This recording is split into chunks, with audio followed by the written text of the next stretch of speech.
Jedi Survivor just got a massive new patch. We're going to talk about all the details with inside the patch. We're also going to talk about some concerns around like console performance and ray tracing, as well as some other minor issues like screen tearing and freezes. And we'll also address some of the player concerns that are happening as well. What's up, brothers? We're back in the video and we're checking out all things Jedi Survivor. Okay, so first up, let's just head through the patch notes, which first off includes when we're going to see the patches on each platform. And so for PlayStation 5 and Xbox Series X and S, the patch should have been deployed this morning, so you should be ready to go for that patch and update if you are on those two platforms. However, for PC, the patch is expected to be deployed sometime in this week. They said it would be as soon as possible, and they also said to keep an eye on the latest tweets via EA Star Wars Twitter account, which I'll have linked down below so you can kind of keep up to date when that patch will be deployed for PC. But let's just jump into the patch notes themselves. Now, this is patch number 4, and the fixes are mainly seemingly around the PC, or at least there are several only PC fixes. Now, PC got 4 main fixes here, mainly with ray tracing. We got some VFX fixes.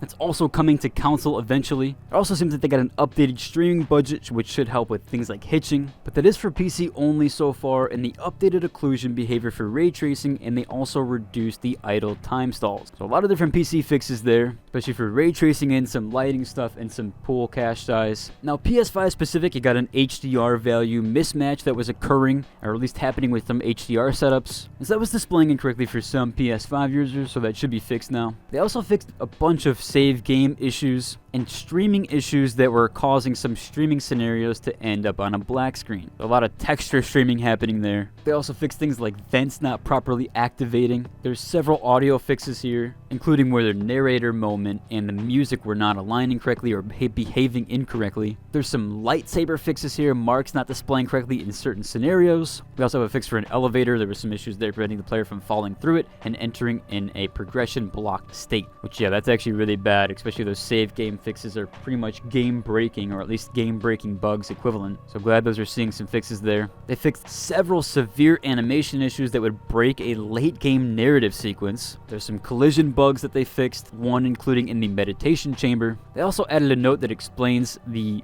BD1 abilities are not available while in combat, something like a tooltip that just wasn't there and didn't explain it, probably wasn't easily known. And they improved other various things like text scrolling, some minor text translation errors, and they fixed various crashes. Now, they do have a section here for more work to come soon, and basically things that they want to work on and things that they are investigating that are currently still happening even with this patch. And again, there's a lot here for PC because there is a lot of PC issues. They're specifically improving performance on newer i7-99 CPUs that have efficiency cores, which was that whole note thing where they said that on Windows 11 and Windows 10 that there's made for Windows 11, but that was only for the efficiency cores, and that was on like brand new 13900K CPUs. So they weren't necessarily wrong on the newer Windows 10 stuff. However, with other CPUs, mainly most of them, 99% of the other CPUs were still having issues. So this wasn't just tied to the efficiency cores. I really do think this is kind of more so them like either not backtracking but kind of defending themselves. And I'm sure there was probably some issues with the efficiency cores, but every CPU was having issues. It wasn't just them. Now, PC is also looking at some general improvement for performance to improve both the CPU and GPU utilization, which, yeah, if you saw from some of the clips, people were using like 40% of their GPU, which is just absolutely insane. I don't think I've ever had a game that's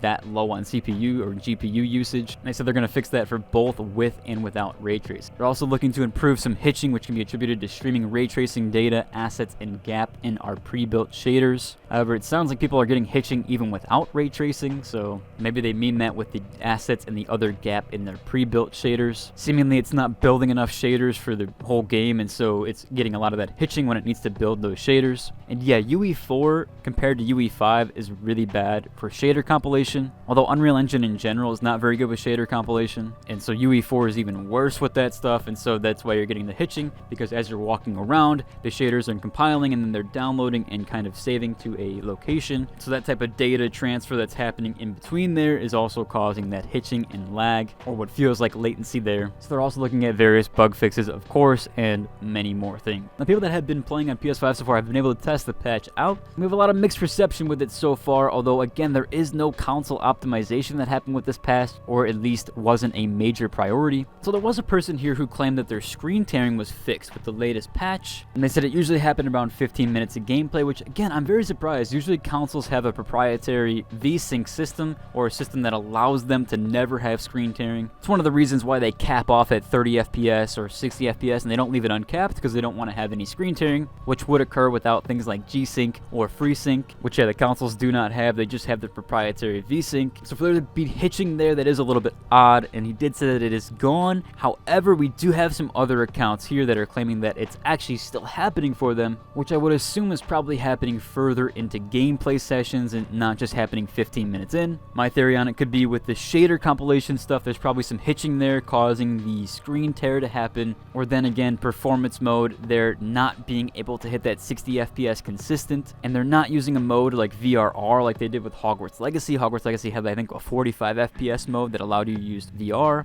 or VRR rather, which essentially is the same thing as VSync, but it's called variable refresh rate, and what it does is it kind of aligns your TV to your game's refresh rate. And so there is virtually no screen tearing. However, with this game, seemingly that there is, because there is no VRR option, and they are not hitting that capped 60 FPS. Now, another concern here that I didn't know about is that consoles have ray tracing on by default, and there's actually no way to turn off ray tracing. I had no idea about that. I don't use ray tracing in any games because of how much frame latency that it adds. Even with an RTX 2000 series, which is more than capable of ray tracing, at least at somewhat decent frame rate, I still rarely use it because in most games, the kind of ray tracing versus the other lighting is very negligible. Only games like Cyberpunk really take advantage of ray tracing, and that was kind of, in my opinion, only till recently with the path ray tracing update, and kind of only when you took screenshots in photo mode, because that's where you could see like all the crazy reflections and things of that nature. So I am thoroughly surprised that the consoles have ray tracing on both the performance mode and the 30 FPS mode have